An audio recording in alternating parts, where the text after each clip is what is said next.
Ravioli with Italian sausage and broccoli rabe.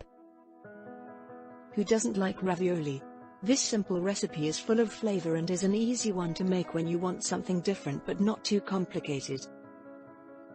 Ingredients: 250 grams ravioli with speck, Italian sausage, extra virgin olive oil, 2 large garlic cloves, half jar broccoli rabe, salt and pepper to taste, sage, breadcrumbs.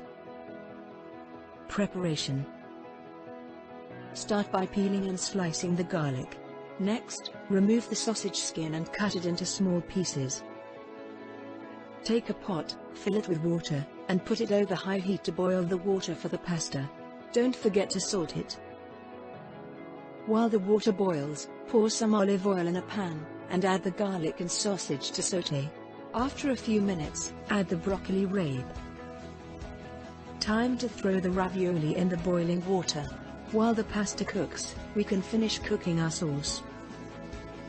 Season the ingredients in the pan with black pepper and sage, and add the breadcrumbs to give it the authentic Puglia Italy taste. Mix well. Take 1 ladleful of cooking water and add it to the pan. Toss the ingredients, and after a few minutes repeat again with 2 more ladlefuls cooking water. Take the pasta out of the water and add it to the pan with the other ingredients. Toss gently not to break the ravioli, and serve. Buon Appetito!